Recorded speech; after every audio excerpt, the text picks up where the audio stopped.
Welcome back, everybody. We are here once more, closing out Bayonetta 3's coverage. Not quite, but we're getting there. Bayonetta. I am somewhat changing plans. I was originally going to do one video on this stuff, but there's actually way more than I was initially thinking there was. I don't want the video to run too long, but to show what I want to show off, we have to go to the training stage first, because this game is very weird with its menus and how you access things. But as I've done with Bayonetta 1 and 2 in the past on the channel, I want to show off all the little bits of lore and files and stuff that you can read. I don't want to go over every little thing because I'm going to be real. I think some of it's just kind of boring. But I do want to highlight a couple things here. And we have a lot to go through, as you can see from this screen. I guess to start with like the least important. So like the complete Umbran arts is just your move set for every weapon and like character. They repeat all of like they have Jean and Bayonetta's combos here, even though they're the exact same character. So like I don't know why that's there. But you know, if you want to ever refresh yourself, you can. And then the Umbran Studies Volume 3 here. This is just all the tutorials, which is it's good to have this, right? You know, you can see what all the accessories do. You can see, you know, the various aspects like changing costumes, witch trials, etc. Like, it's nice to at least have this here. I'd rather a game have a way to access this stuff than not. You know, you don't want to pull a Xenoblade 2. But and then the item catalog is like there's little bits here for most of the items, and I guess we can just quickly go through some of these quick. So here's the Shadow Cat. This is, you know, it's a very fast cat with an umbral tear on it. This is the Iker Toad. This is a toad. All those times I called it a frog, it's actually a toad, so now we know. That's good. And the Midnight Crow. Yeah, pretty standard. The weapon descriptions can be kind of interesting here and there. I can go through these a little bit here. We got 4 handguns made by Rodan, named Sunshine Yellow, Orange Blossom, Green Grass, and Blue Sky. I'm sure that's a reference to something, but I just do not know. They use them in bullet arts, which is like the Umbran style that Bayonetta uses most of the time. And these channel Madama Butterfly, which is why Bayo can turn into that. And you can glide around, so pretty standard. We know the G pillar is made from Gamora. You know, it's designed. It was, I guess, designed as a rifle first, but can be also a club when needed, which is nice. And the flame effect, which I really used. I really should have used this weapon a little bit more just to showcase it, but like, you know, it had its moments. I thought its Demon Masquerade form was cool at least. The Ignis Arachne Yo-Yo. You've got they're clones of the Phantom Spider's energy reactor, which is neat. You know, so which we've seen. You know, they can also be used as wheels to skate around, although being in the Demon Masquerade form is just faster. You know, pretty standard here. Sea Moon, you know, is replicated off of Malphas's feathers, lighter than paper but more durable than steel. You know, not much to really, I think, say with some of these. In Cruel Altea, like seeing this kind of, you really see the Voltron reference now. Equipped on hands and feet, they, you know, are remote attack units, can spew out a variety of things, as we've seen. You take on that cool beast form with it, you know. It's cool to see these. It's sad that they are art and they're not like, you know, a 3D model you can mess with. The Ribbit Libido, I think it's funny. I didn't realize it has high heels on on the bottom of the mic stand. That's kind of funny. Apparently, this was Ball's microphone of choice when performing, and it's absorbed her magic as a result, which is why you can then sing into it for attacks. The stand's pretty durable, can be used as a spear. You can turn into your sexy toad form, as we've seen. Abracadabra, the best weapon. It appears to be sleight of hand, but Anything can come out of it, and not even the user knows what it can do, which is kind of interesting. And of course, you become the two bats stuck together with the masquerade. Simple enough. Alruna. So this is made by Alrune. Resembles her flower bud. If you touch it, it will just curse you. So like just everything about Alrune is just kind of bad. It feels like even the weapons you can't escape from it. The vines are supple but strong as steel wires, covered in sharp thorns. And of course you can get equipped with Alrune's bondage gear when you do the demon masquerade for this. I'm clearly embellishing a little bit. The Dead End Express is kind of neat. As we've seen before, weighs more than a ton. Impossible for a normal human to wield, but sheer mass combined with energy generated by its spinning wheels create terrifying, destructive power. Can be straddled as a vehicle, which is itself pretty funny. You merge with War Train Gaon to become, the crazy, sexy train lady, which I'm convinced is a fetish at Platinum somewhere. Cassiopeia, we've seen this before. It's like a weird gun anchor. Apparently, this was used in battle against Kraken, but it was embedded in Kraken during the battle, and now it's absorbed its magic, so now it's bonded to it. Tales of its weapons used from Japan, were a Heike general in the late Heian period, rumored to have taken it into battle against the leader of a race of demons hiding near the ocean floor, but the truth remains unclear. That sounds like a cool story that I wish they could have expounded on in the game itself, but, there was no time. We got that thick chain. You can become the crazy squid girl when you activate it. Not quite as cool as Splatoon, but it's there. We have Tartarus, some thick steel weapons made from the clock tower itself. The gate can reveal a variety of weapons, as we've seen. Some say the weapons were created by the rancor of the Umbra Witches, who lost their lives when the clock tower was toppled. And the restless spirits thronging just behind the gate are those of the women after melding with the miasma of Inferno. And yes, you can also become the weird puppet, a mechanical marionette that's immune to pain and simply continues to fight, as if puppets weren't creepy enough. Normal guns, they're used for normal humans, so they can't do bullet arts, so that's why they suck. This is the Mobdachi or Mabdachi. I'm not quite up on my folklore. Was it be Mab? Queen. This is made by Queen Mab, or made for Queen Mab, I guess, by a black shift in Japan. Can cut through just about anything, so it's basically the Yamato from Devil May Cry. Inhabited by Cheshire, equal parts mischievous cat and trained bear. Maffets from the charm on the end of the hilt. Over time, Viola got it, but some say it's a result of the blade itself. Excuse me, it's the result of blade itself. They clearly, that's a typo. Seeking the rightful heir to the fairy's power. Kind of would have liked to have that story in the game again, but not important. And then Bullkiss is her throwing darts. Each dart contains a tube of ether. She charges it with magic power to make them stronger.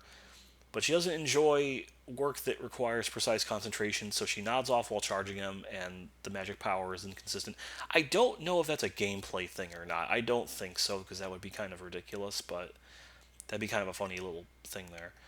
Then All for One is Jean's guns, with the names Athos, Porthos, Aramis, and that. I'm not even gonna try. I know someone must be weeping that I can't say this. I know this has to be a reference.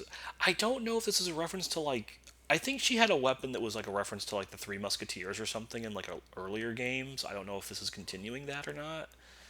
But yeah, they're slightly different. In this case, they are used to channel Madame Styx, which is Jean's demon of choice. So, a cool version. Maybe not as cool as Love Is Blue though, or color of my world even. And then all of the artifacts, which are accessories. We've seen these. I've talked about them before. This, spawns the little devils.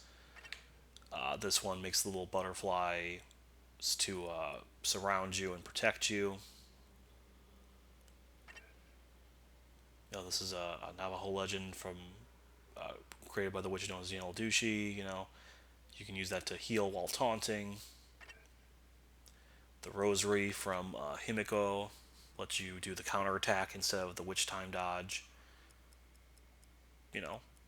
Powerful, but it drains your emotional strength. It inflicts emotional damage, as you can see. The moon, Mahakala, we've seen this. I've used this a few times in the game, not always intentionally, but we do use it. Earring of Time, we've seen that. This was made by Nante's mommy. Totally. Yeah, I've read this before. The protection of that dark night, you get the Sparta help. Eternal Testimony, which we've used that a fair bit, actually. That just gives us a little more magic. The Nucleus of Talos, this is for helping out with the Demon Slave stuff. Conqueror's Reigns also helps keep the demons from being too pissed off. And then at this point we have like all the different currencies. We know what these are. Orbs are kind of cool to look at. Very, very different from typical things. They're sinisterly beautiful rare metal composed of condensed demon souls. They're used throughout Inferno as currency. The magic-infused attacks of demons have an effect on homunculi, sometimes causing damaged tissue to transform into orbs. Just for those that are aware, orbs are also the currency in Devil May Cry, so this is another reference. But there's multiple different types of orbs in that game. Like, red orbs are the main, like, consumables, or for, like, money. Green orbs give you health. Yellow orbs, I think, was, like, an extra life. Purple orbs, I think, was, for, like, your Devil Trigger meter, and I don't remember if there was, like, another color or not. There might have been. These were the health and magic things, all the different things we can customize to make all the lollipops that I never really used at all. The platinum ticket's got an interesting one, though. A platinum plate equivalent in value to the number of halos needed to restore the heavenly powers of the fallen angel Rodan, but without halo circulation as it was. He's decided to accept its seeds instead, and as proof of payment, he now offers a platinum-plated plastic replica of the original. It's not quite plastic, but platinum-plated plastic seems like a waste.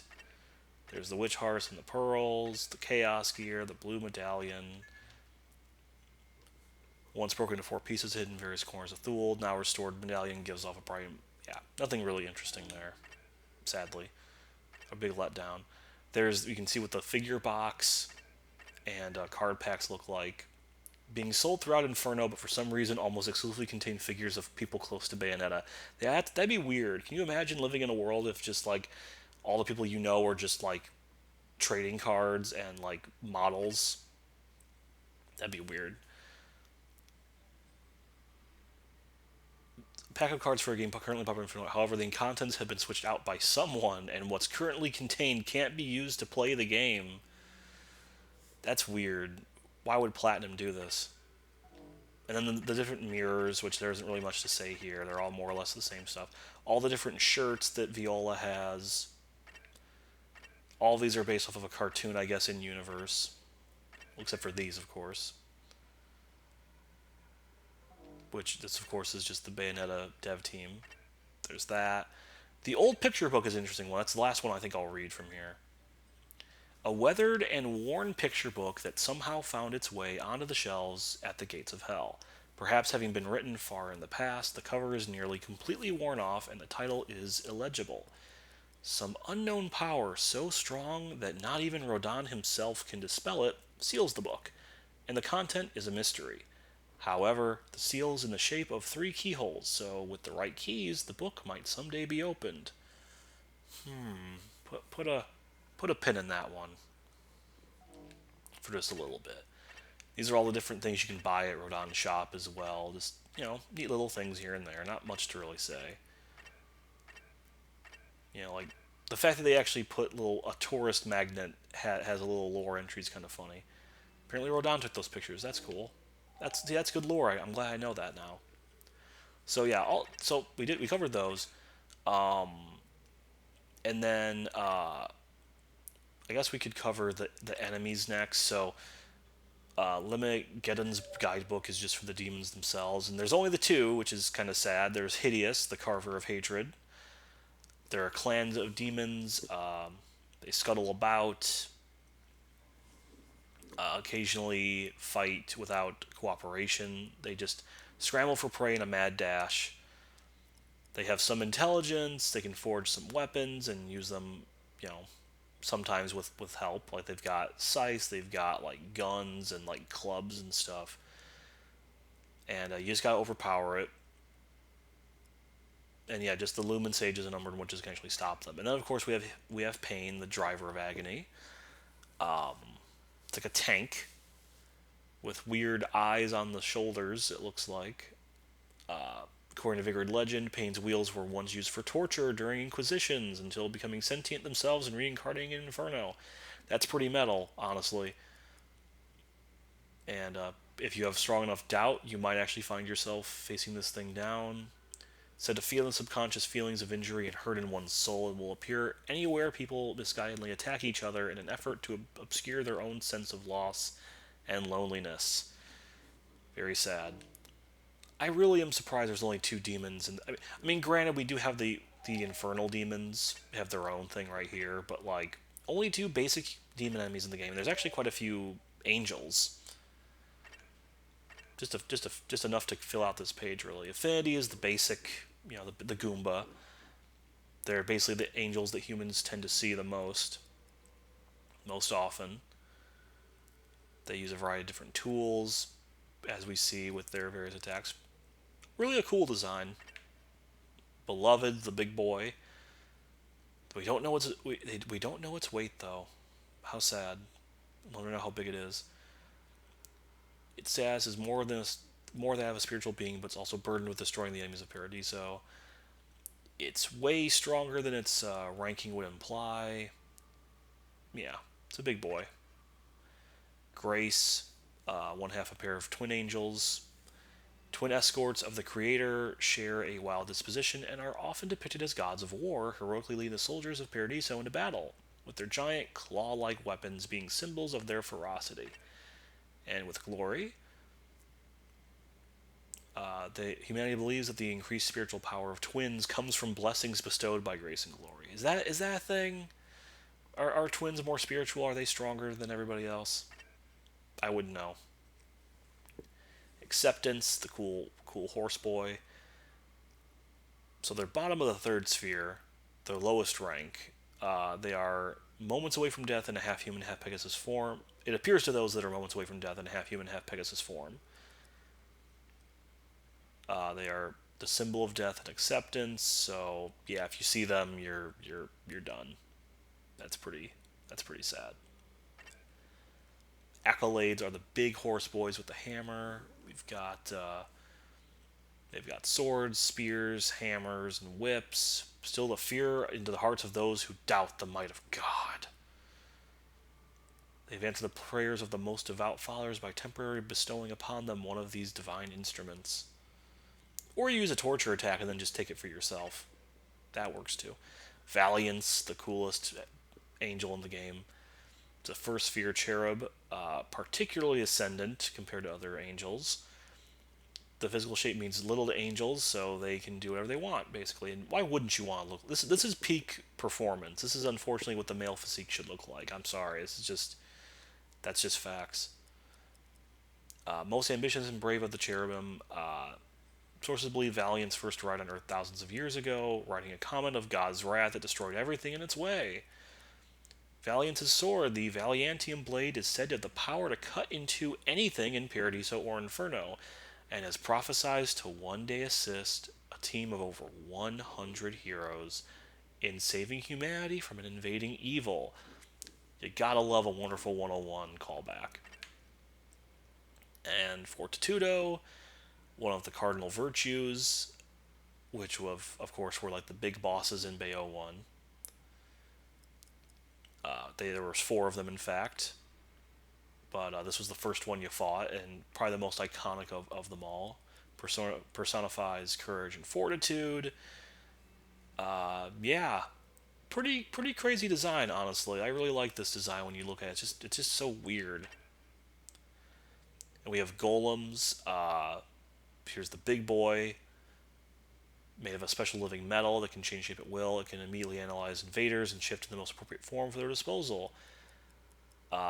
It's worth noting that they can change forms into other things. So those walls that we break down, all of those like chests, those are all different forms of golem, which is kind of interesting. And this particular one was sealed away in times of emergency. They really like try to gas it up, I feel like. But this is the exact same thing too. I don't know why they made a separate entry for it. But it does have a different footprint, I guess. But so yeah, they really play the golems up, even though that golem's a pretty easy boss fight, honestly. And that's all the angels. So that's angels and demons. But we still have the other two here. There's a lot with these. I'm gonna try a skim. So here's Madama. She's a demon who was a woman that was left the world under unfortunate circumstances, but was reincarnated in hell.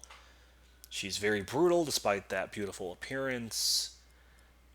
And if you trade your soul to enter a contract with her, you would get great power and wisdom.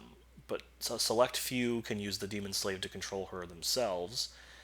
It appears there's a bond between Bayonetta and Madama Butterfly that goes beyond the terms of their contract, but it is unknown how that contract came to be. I'd love a game that would explain that. I'll just take anything with more Madama Butterfly, honestly.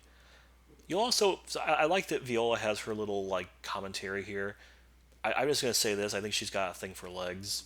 You'll kind of notice this as we go. 15 meters, 58 tons. That's ideal as well. I'm sorry. Guys get Valiance, ladies get Madama. That's just how it is. But Queen Butterfly's even better because we got. That's quite the jump. We go from 15 meters to 8,900 meters. We go from 58 tons to 7.25 gigatons, I guess. This is her true form from the Deadly Sin ritual. Growing to a size that pierces the cloud, she has become even more beautiful and even more brutal, leading all those that gaze upon her to feel their sanity crumble, as something akin to a yearning for death begins to grow within. I.e., step on me, mommy. That's basically what you feel in your heart. And she's got those abs. Viola's cultured. This really helps. I think I can really associate with Viola. She does point out Gamora's got a weird face on top of its head that might be the true form of Gamora. It's hard to say. This dude is from Johnson Forest. Incredibly fierce, viewing everything that moves as prey and devouring it. It's territorial and is a real asshole. And you gotta be careful when using it. I don't know why Bayonetta still uses him after Bayonetta 2 happened, but whatever. Sin Gamora, got a big old mouth. It's also a huge jump up. We go from 45 meters to 300 meters. We go from 5,000 tons to 1.43 megatons, I guess. I'm assuming that's what these are. It's said that this form resembles the legendary beast tyrant spoken of in Forbidden Tomes, a mountainous creature rumored to live deep within the Johnson Forest of Inferno. This beast tyrant was said to rule over all of the Gamora in Johnson Forest and could make all of those demons in the forest bow simply by raising its head. But not even the residents of Inferno have managed to see it and live to tell the tale. So yeah, it's a big deal. Here's Phantom. As Viola points out, it's got a spider body but a scorpion tail, but also crab claws. It's a really weird mismatch of a creature when you really look at it. Over 1 billion years old, it's very wise. Rarely seen on the surface, even in hell. The sightings are rare, which is why it's called the Phantom Spider. While having a frightening appearance, it's relatively good-natured, and should one have a good fortune to encounter him, treat it with care and respect in hopes of receiving rare treasures and secrets in return. But if you anger it, you'll be melted instantly by magma, as is common, you know. And what's funny is we go from 12.5 meters to 20 meters, so not the biggest change with the Phantom, and from 42 tons to 60 tons. So just on fire all the time. The ultimate form with a magma core that's at a temperature of 1 trillion degrees. The flames that cloak its body and the sheer heat from the magma are powerful enough to vaporize nearly anything in the vicinity, and once in that state, there's no way to cool down except to just explode. So, yeah, not the best route to go there. Here's Malphus. Got so I didn't notice this at first, but Viola points out there's snake heads at the end of Malphus's tails, which is a cool little thing. I never really thought about that before. So that's kind of cool. This is the ruler of the dark skies. Blocks out the sun with its wings, covered in iron scales. It's curious and fills itself with knowledge and mysteries it gathers from Inferno and the human world. But and it likes to preen and look fancy. But also, that cruelty or that curiosity is also shown as cruelty, as it likes to tear things to shreds. So, yeah, birds are jerks. I'm just happy that this one isn't real. Labalas here. 5 cats united by fate, with some bat wings and a scary mouth. So, on rare occasion, animals can wander in Inferno and take on monstrous forms if they can survive. And those are known as Labalas. Their ferocity is known to strike fear in even the most powerful demons in Inferno. But there are also cases where multiple animals will fuse together to gain even greater magic power. So this Labalas that Bayonetta has is a rare example of a family of 5 cats that, even after their transformation and fusion, retain their own consciousness and can split apart to act independently, to be Voltron. We got Freezing Breath, which is a manifestation of the chilling fear it experienced during the long path to its transformation. That's pretty metal. Here's Ball. Once again, Viola noting the very toned legs and the amazing voice. So, a member of the royal family that rules over Inferno. She conceals herself under most circumstances, but will enter into contracts with witches of sufficient ability and answers their summons. It says, contrary to her enormous toad-like appearance, she's light on her feet and can jump, but like that's what toads do. So I don't know what that's about. One of the most accomplished singers in Inferno, and stirs not only the soul of those who hear the voice, but even the skies themselves, and is able to manipulate air pressure to cause poison rain, because that's how weather works. She possesses an endlessly extending sticky tongue that can snare distant opponents and swallow them in an instant. So keep in mind, she goes from 24 meters and 15 tons to 7.5 meters and 5.8 tons. So she is another downgrade for the Deadly Sin here. This is her true form from the Deadly Sin ritual, revealed only to those she has an internal pact with. So if the opponent sees this, they're basically gone, as we saw. She adopts a truly regal and graceful air, singing with an emotional and beautiful voice that resounds throughout all of Inferno, bringing a dramatic death on par with an expertly performed aria.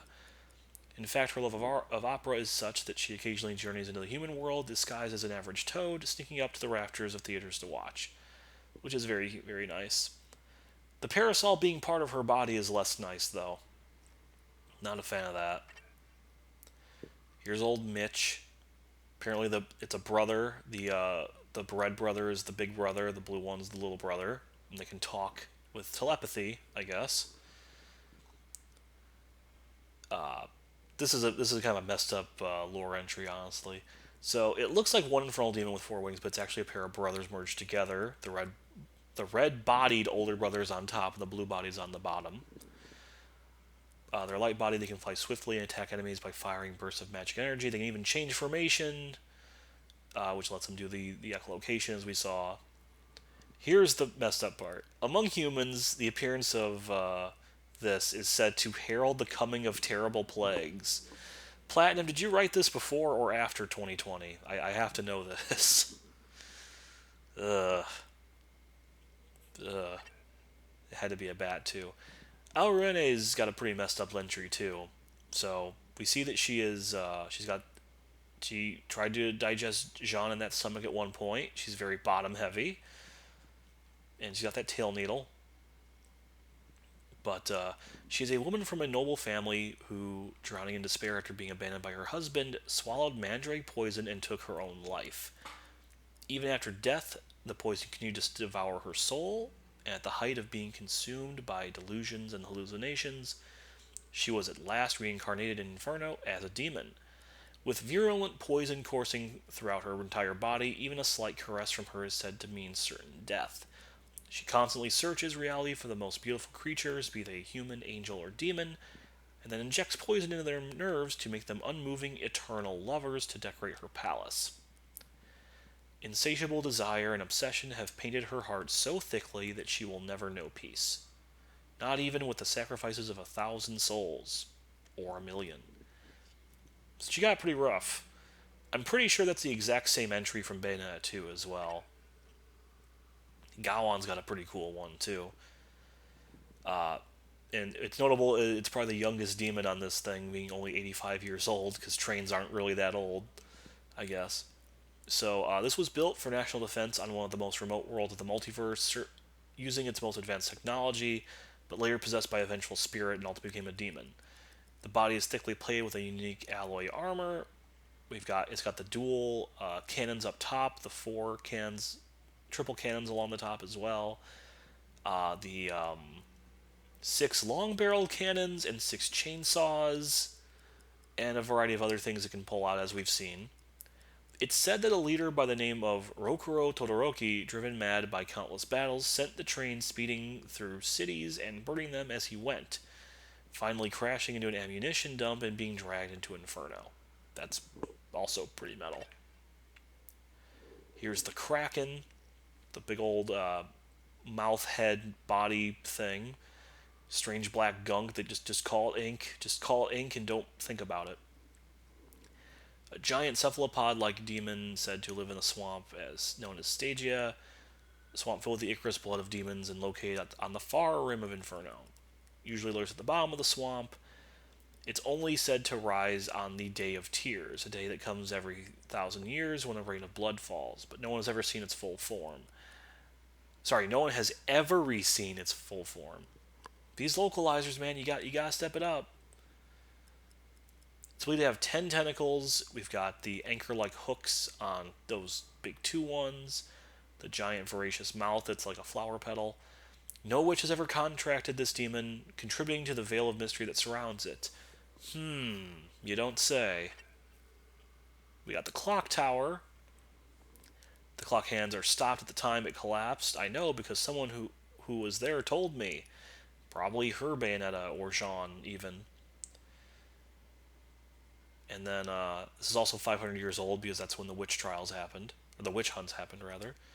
The clock tower and symbol of the Umbra that once stood proudly on the cliffs on the edge of Vigrid, quietly keeping time as the world turned. During the Great War between the Umbra witches and Lumen sages 500 years ago, though, the tower was knocked over into a pit by attacking angels with the Umbran Elder and several other witches who were defending the tower still inside.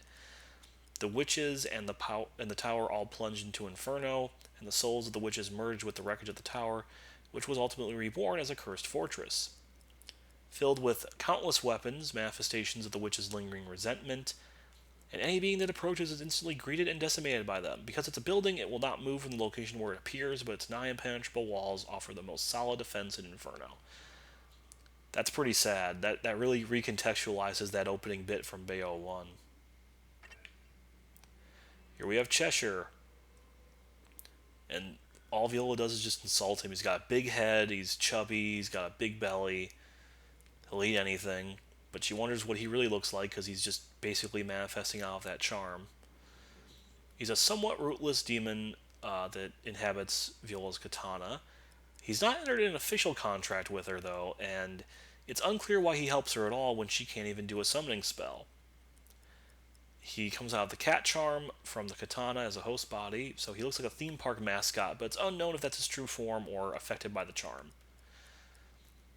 Her treacherous relationship with Viola seems to be more like that of good friends rather than master and servant, but the mysteries of why he has taken a liking to her when she's still not a full-fledged witch, and why he refuses to return to Inferno instead chooses to stay in her katana is still a mystery. So yeah, it's very strange. I wonder if that will be explored in a game at some point. And I believe this is the last one, Madama Styx. This is just a buffer butterfly, really, with another demon with killer legs, of course.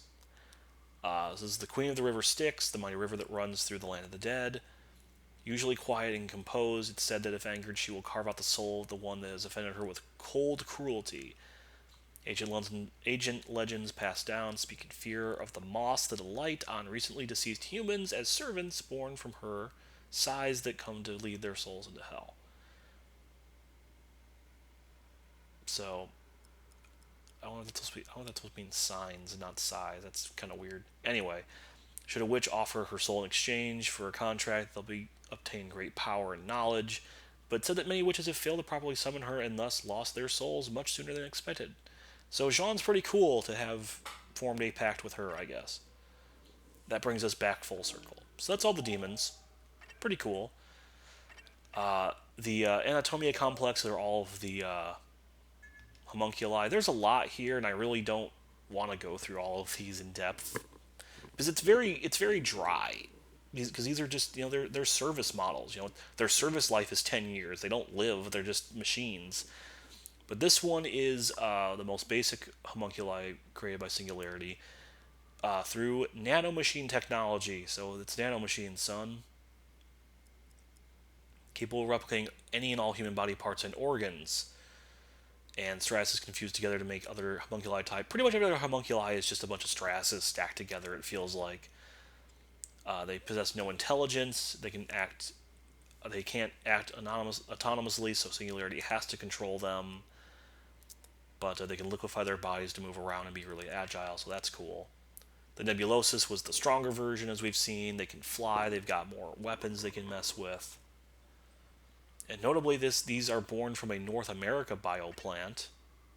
But this one's European. The Cavum, that's the tripod cannon dude. Fire off a laser made from cellular fission, I guess. That's cool. The Radiatus is the stronger version of that. It's a mutation that was not intended by Singularity, but he uses it anyway because it works out. So that's cool. Lacunosus is the big flying fish with the grabby hands, also European. It's got that long range stuff that makes it really annoying to fight. Releases those hands in quotation marks. Prolucidius is the hummingbird parasite thing from the Central Asia bioplant. Not much of a threat on its own, but it can draw power out of a host to exceed human normal limits, turning even a fairly normal human into an equal of a muscle-bound soldier. And the host's nervous system becomes completely overrun and all self-awareness is lost as they are forced to fight until their bodies fall apart.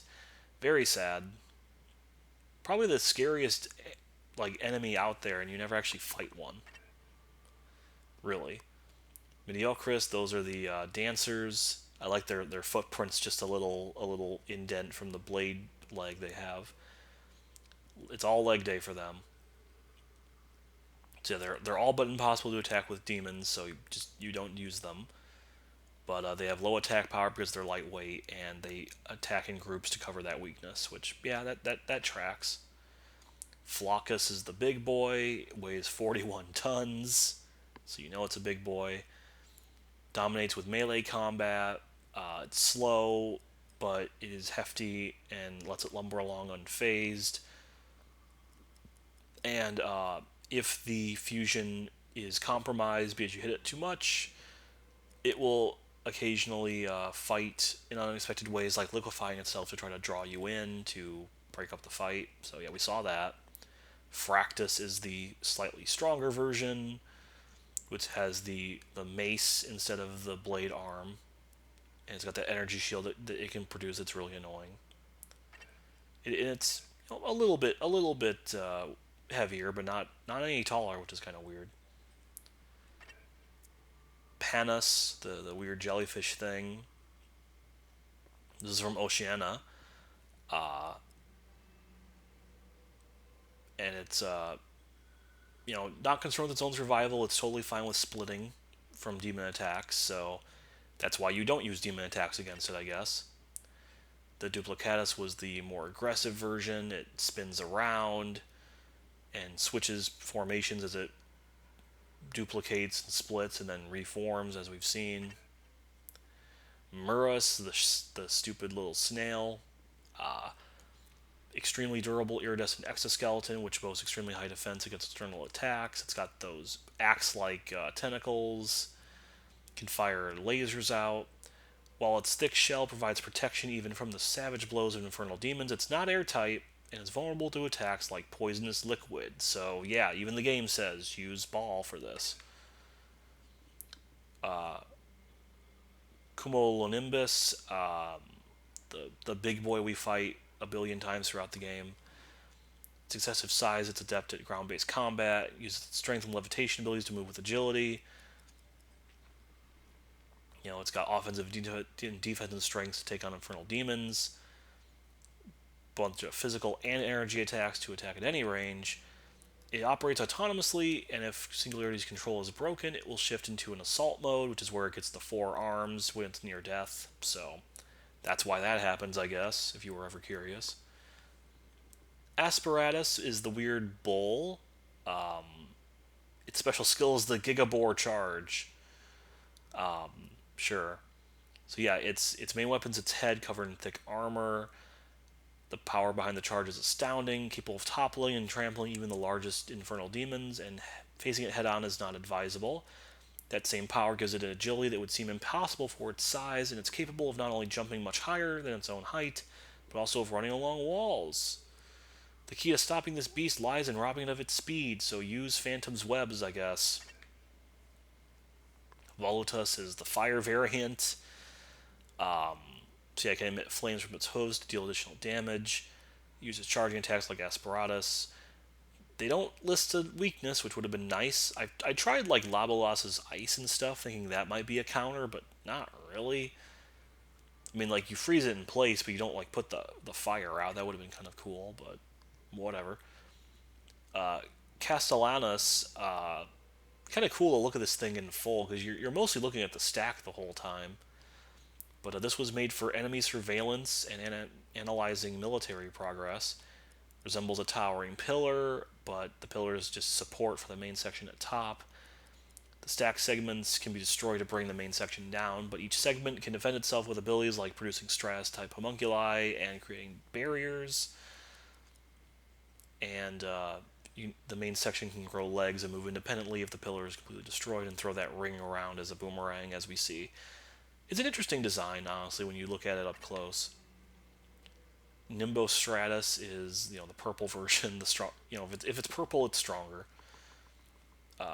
Good for enemy surveillance. It can also create dimensional distortions and mask the presence of other nearby homunculi. So that also makes it annoying. Not bad though. It looks nice. The Uncinus, I guess. This is actually from the iridescent core fight we fought. It's like the weird little worm protrusions that fight while we're trying to take the core out with Tokyo Bayo. They defend vulnerable areas like the gigantic homunculi, especially it attacks nearby enemies with laser blasts. It can't move from its position, but it can hide beneath the surface to appear later and attack instantly when an enemy is detected. So yeah. And then they're similar to the tuba, which are the weird worm moles. It, like a mole, it hides underground and approaches silently. Preferred method of attack being a surprise attack from underfoot. Can move swiftly through the ground with its enlarged arms to dig, confusing enemies as it appears and reappears randomly at random. Randomly at random, yes. But when it pops back up to attack the target's position, you can attack it and drag it above ground. So yeah, that's the tuba. And then Opacus was the enhanced version, which is way more mole-like. It shuns covert attacks for frontal assaults. It moves nimbly above ground using charging attacks and even jumping dive attacks, zeroing in on enemies with a varied fighting style. Verga. Noticing a lot of these are made from Oceania, which is interesting. Not something I would have thought about. Both heads, with heads on both ends of its body, it's hard to tell the front from the back. Uses that to an advantage to attack with both, to target, track people with both heads, and then change direction as necessary to pursue. The heavy legs support its body, cause damage simply by moving. It has powerful suction cups, which is why it can go on walls. It can shoot out fire and lasers and even the little Strasses. So yeah, it's a pain. Just use the train. Just mow it down. The aerial, the big fortress, durability is unparalleled. Most attacks have no effect.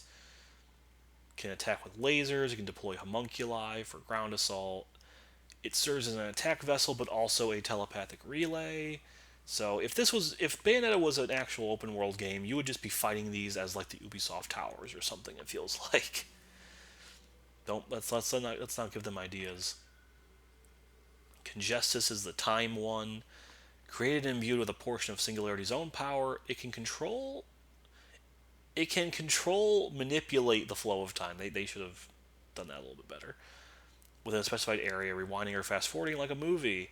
It's believed that Singularity uses this homunculus when invading and destroying strategically important points to lock the events in time, preventing his enemies from interfering. This time manipulation ability is also effective against living things, and anything caught in range risks being locked in an internal prison. I feel like these should have been used in an actual like combat more instead of like a weird puzzle, but it is what it is. The Genitus is the tree. It produces the Stratus types. If you leave it alone, the Specistitidius, whatever this is supposed to be, this just emits the poison gas, and then the Homolus is those are like the seeds you have to take down with the train because they make a barrier. The barriers keep out both physical and spiritual matter and are vital to blocking enemy progress and defending important bases. They share vitality, and if one is taken out, it will soon be revived, so you have to take them all out at once. Yes. Iridescence, the big old shark boy. It looks like it's swimming through the air, but it's actually creating clouds of erasure. You can also create dimensional pockets in the spaces between the atoms of matter it touches, allowing it to phase through even the most durable substances like air. Cool. Also terrifying. There's the core, which we've seen before. You can fight it. Fights off things that fight it with a variety of different things, as we see. We saw that one fight. The Arc Iridescent, very big kaiju. Nearly two megatons. Pretty big boy. It has incalculable destructive power from its growing arms and legs. It also has the ability to split its tail in two and use it like a railgun, which is neat. Pyrocumulus, that's the big old monkey.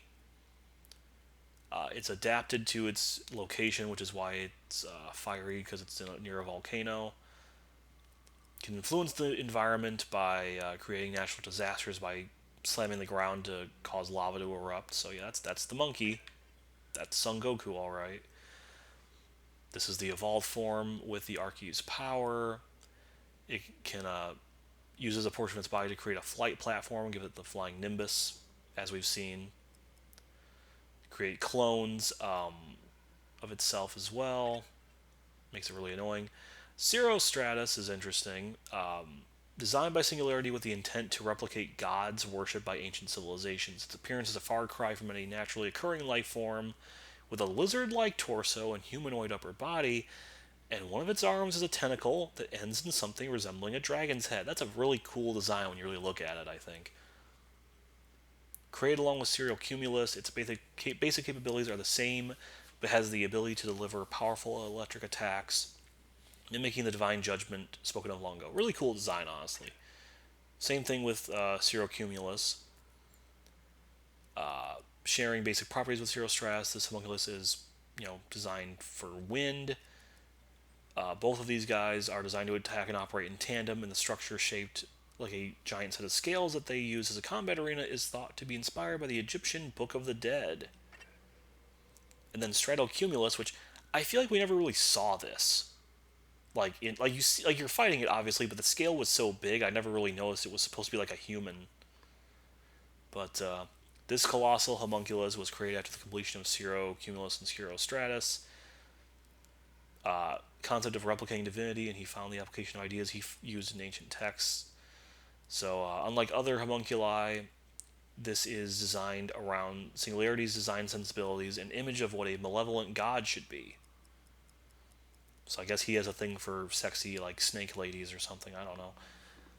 Stratocumulus' design specs include both of the cores, and their fusion and absorption of Arceus energy are the key to its activation. The four tentacle-like arms end in serpent heads that not only bite into prey, but also spit fire and lasers. You gotta attack both cores, which it can then shield to adapt to attacks as needed. A really cool boss design, honestly. Singularity Chaos, we've seen this is the biggest of big boys. Form Singularity has assumed to do battle using the sum of the energy absorbed from the systematic destruction of parallel worlds within the multiverse to increase his attack power to the limit. It's swollen beyond recognition. He resembles something like a writhing mountain. So yeah, he can take out cities effortlessly, but he still couldn't beat Sin Gamora. So Singularity Balance is a more perfect form of Singularity, designed following his battle with Bayonetta, gained by attaining control over the chaotic energy surging within. The humanoid body is the base. The form is wrapped in a device used to harness and convert energy, worn like a powered suit. So it's power armor, I guess. He's got a smart scroll on his back to summon homunculi.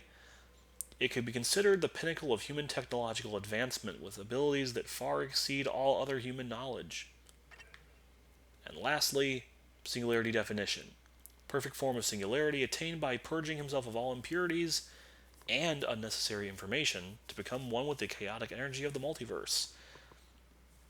Having become what could be considered the universe itself, he's gained control over reality, making opposition meaningless. In addition to replicating and manipulating portions of worlds he has conquered, he can also access the memories of the Archeus of those worlds and create projections with comparable power, which we never really see. I guess, unless they just mean that he makes projections of himself, I guess.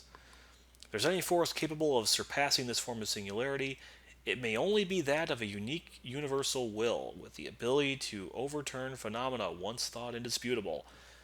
The translation being, you need to have plot armor. That's my take. That brings us back around. So that was a lot. So we've covered most everything else. There's a few things here. So we still have the character bios and echoes of memory. The echoes of memory, I think I got them all, but there might be one or two I've missed. These are just little bits of lore for like the environments, like the aisle between. These are all about building of Thule between the Umbra and Lumen, which is interesting. There's lore for the key and for the sealed golem, which they really try to play up as if it's like actually important. There's lore for the chaotic abyss and the realm where you do your challenges. This one's kind of interesting. This one is mostly... So, this is either from Jean or Bayonetta from the Tokyo universe, in which they were going to have a bowling competition to sell their rivalry, but then something happened, which is, of course, Singularity's attacks. I don't know who that's supposed to actually be, unfortunately.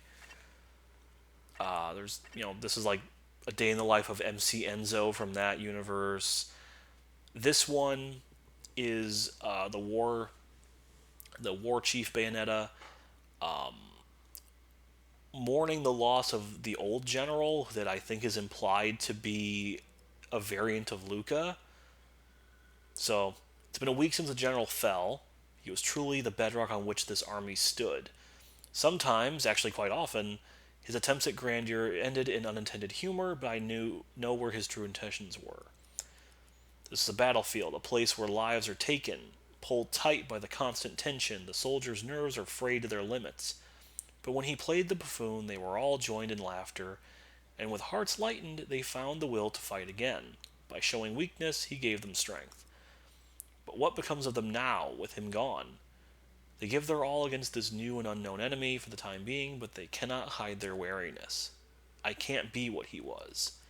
I can't soothe their hearts. I can only give them hope by showing my own strength.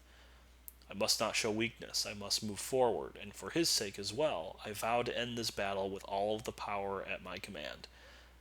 I will defend this land that he loved. So, yeah, that's a cool backstory that they probably should have put in the main game. There's some stories with Jean and Bayonetta of the Egyptian world, like, you know, Jean mentoring this Bayo, like she's falling in quicksand, but she's trying to save a cat, which is kind of cute. Neat little things that would have been nice to see. These could have even been like audio logs or something, maybe if the game had a little more time. This is like, I think, the day that Singularity is attacking is like, why is Jean gone? Why is she avoiding me? What's going on? Is she upset because I also can't form contracts with demons? Like, this sets up like this Bayonetta is kind of similar to Viola in a lot of ways, and they could have done something with that if those Bayonettas ever got to actually interact with Viola. You know, a lot of stuff from the Egypt one, a lot of them actually, and then there's the short arm of the law. This is Inspector Enzo trying to find her, find the Papillon de Ombre. He'll get them one day, he promises. And then this is from the French Bayo. I guess they act as thieves because they're trying to reclaim Umbran treasures taken from their home. But the Chaos Gear is definitely something that they weren't really expecting, so they're not quite sure what's going on with that. There's some lore for like some random like agents that worked at Sigurd's lab, which is kind of interesting. There's a flyer for Arachne's Net, which is kind of cute, as a fun little bit of flavor text. It's neat.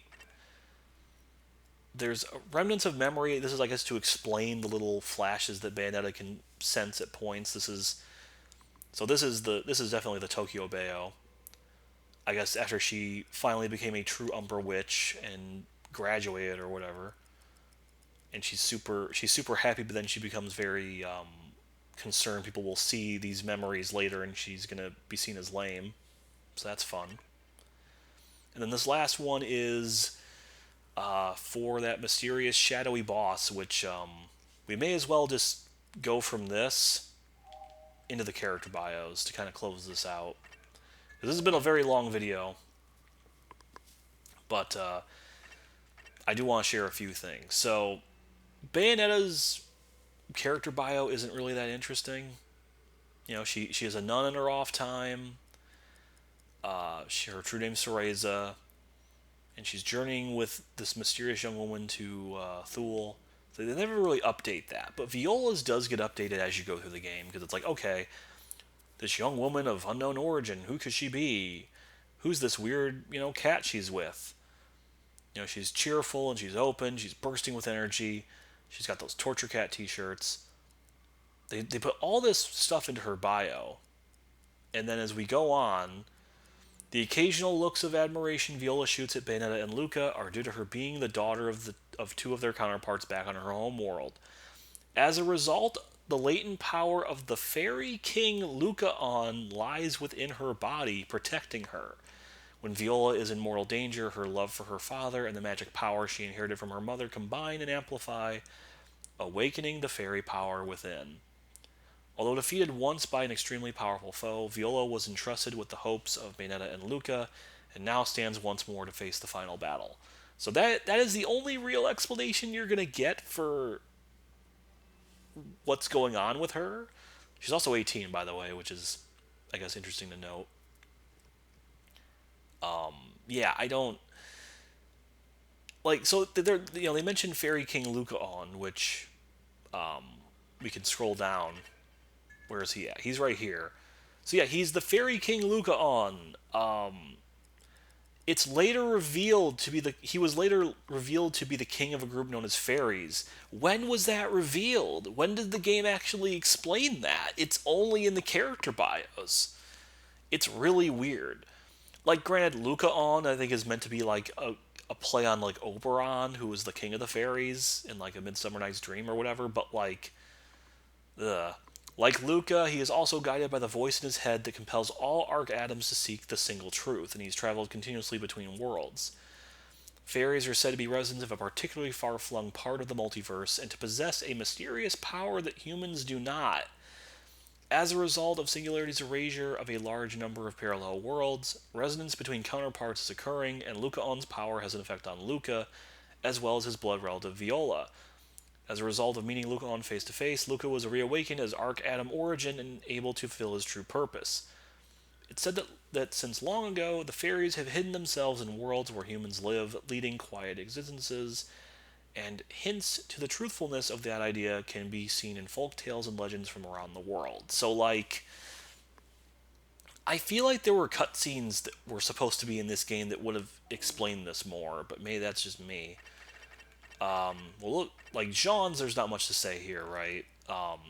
She's Bayonetta's best friend.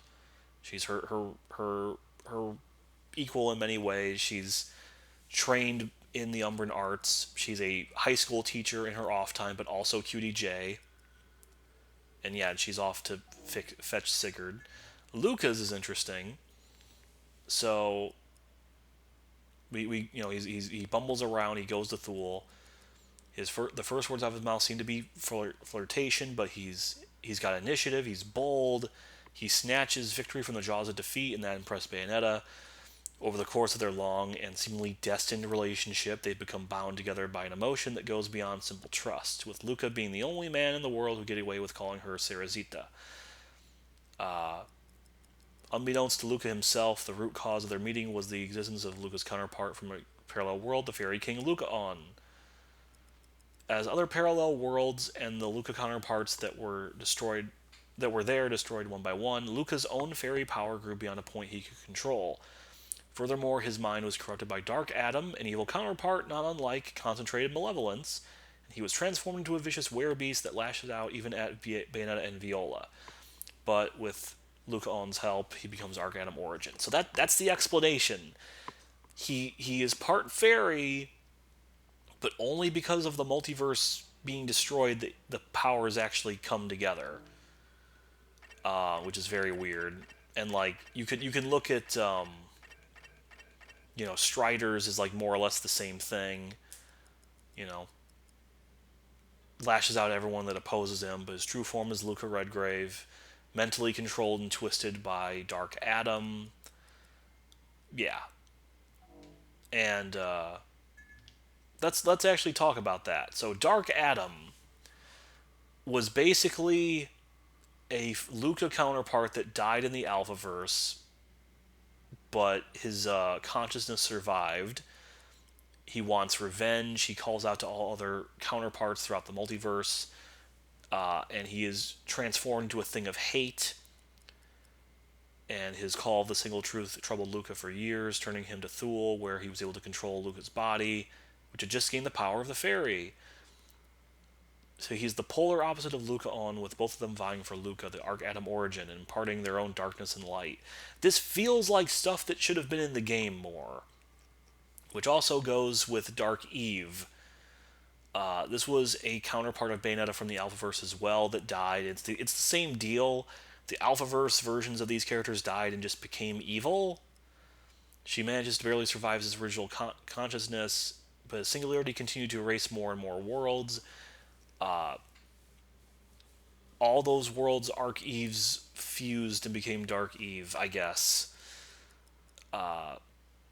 Yeah, her existence is masked even to Singularity. She roams the multiverse, attacking everything she comes across. So, like, Dark Atom and Dark Eve really feel like they should have been expounded on more, but we just never really got that.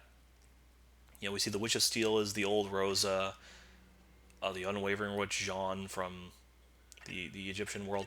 The Bayo 1 and 2 things here are interesting. She's a possible Archie from a world very similar to Bayonetta's. She uses Scarborough Fair. And then Bayo 2, she comes from a world very similar to Bayonetta's and is almost exactly alike in appearance and fighting style. Among all of Bayonetta's counterparts, she seems to have walked an almost identical path. So, so yeah, these two are from different worlds. It's very hard to say, like, the I mentioned before, like the Bayo 3 is implied to possibly be the Cereza from Bayo 1, the little girl sent back to her time, but it's kind of unclear. And now, with this in mind, it's unclear if the Bayo scene in Bayo 2 was even the same Bayo or not. Like, multiple timelines and now multiverses just make things really confusing. It's really hard to tell who these characters are really supposed to be. If you look at the other Bayonettas, right? So, like, this is, you know, Viola's mom. She fought with Conrad Sigurd, the scientist, and then she's white from nothing to really say about her, unfortunately. The street smart witch, barely anything to say about her. She has a base of operations in Shibuya, and she fights alone against the homunculus invasion. Even though she had a Jean she was fighting with at one point, but whatever. This general led several thousand troops. She enjoyed a carefree, untethered life, but has later formed a bond with a general who later lost his life in battle, and she took command in his stead. So that's Luca. There's all these rumors about her lost eye. Some say she sacrificed the eye to save a friend. Others say she lost it in a wager with an enemy. And others say she sealed it herself to curb her own fearsome power. And she's become known as the One-Eyed Witch for her prowess. She has a really extensive backstory that feels like it was supposed to be shown off, and it just wasn't, I guess. Bayo 3, the cloistered witch. She receives instruction in the magical arts from Jean, but her timid demeanor prevents her from fully mastering them. And while she is a Bayo counterpart, she suffers from an apprehension that keeps her from being worthy of the Arch-Eve mantle. Yeah, I wish they would have expounded on the whole Arch-Eve thing a bit more. So it was the Phantom Witch. Yeah, she just fights with her mother as Papillon d'Ombre II. They're sealing Umbran artifacts to return them to their true place. She enjoys being chased by Enzo though, because that's just funny, I guess. I wish they did more with that. There's Sigurd, the two Sigurds, and then Singularity. So Singularities is interesting. Singularity is, or here's Singularity's origin. At a plant utilizing one of the more advanced technologies of his home world, the production of artificial body parts, an anomaly occurred and a completely self-aware artificial human was created. Singularity. He then began to mass-produce homunculi, rebel against his creators, and eventually eradicate all of humanity. Within the Trinity of Realities, the world of chaos was weakened by being split into countless parallel worlds, and Singularity is set out with the goal of erasing all other parallel worlds to reunite that power into his own. Excuse me. Wielding the power to travel freely between worlds, he can use his invasion. He's got his homunculi as like his agents for that because he can't really go himself, and he gain the powers. He will gain the power of Bayonetta, who he calls Arch-Eve Origin, and sees her as a symbol of the world of chaos itself. So he has begun murdering Bayonetta's counterparts on multiple parallel worlds. So like that's the closest you get for an origin. This isn't even a dude. This isn't even like an evil Sigurd. It's AI. It's not even a person. It's just weird. Like you make him out to be Sigurd, but it's actually just an AI. That feels like a weird afterthought. Like I don't understand why this game and Astral Chain have the same problem of they don't explain their villain's motivation unless you go to the character bios. Like that's not good writing. I don't expect Shakespeare from Platinum, but I expect them to at least tell us things. Like who's actually going to dive into these archives and read these? I feel like, but that's whatever. Rodon and Enzo, there's not much to really say. Like Enzo's he's an information broker. He bumbles about. He's got a foul mouth, but he loves his wife and kids till they die. Coming face to face with the danger of the world's collapse, he just barely survives, but with his beloved family lost, he is torn apart by grief. I wish they would put like a little epilogue in these to at least tell us what happened at the end, because his family is clearly fine in the Stinger, so I don't know. And then Rodan, he's an affable armsmith supreme. He's got a variety of goods that he peruses. He's knowledgeable about Paradiso and Inferno. But the important thing here, he's not originally a resident of the world of chaos, so he doesn't have any counterparts in the multiverse, but he does deal weapons to customers in other worlds as well. So basically, regardless of game, I guess, it's always the same Rodan, which is kind of an interesting thing. But that's about it there. I've covered pretty much everybody, right, that matters. So yeah, these give us information that should have been in the main game.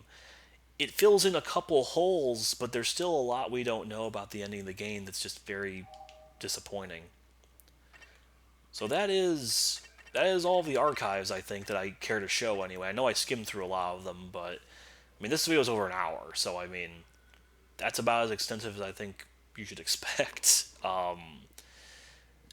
I appreciate that Platinum has lore, but I don't think they're very good at like finding a way. Like, there's a distinction between adding some fun flavor text, like the Echoes of Memory do that, I think, pretty well, you know, and having like the bios for the demons and the enemies is like cool for a little bit of world building, but the character bios explicitly are referencing events that were not shown. It was never revealed that Lucaon is the king of fairies. It was never revealed that, oh yeah, Dark Adam and Dark Eve are just evil versions of Bayonetta and Luca from the Alphaverse. Like, that should have been in the main game. There's stuff here that they just didn't, I guess, have time to show, I guess. I'm really curious what ended up on the cutting room floor for this game, but it is what it is.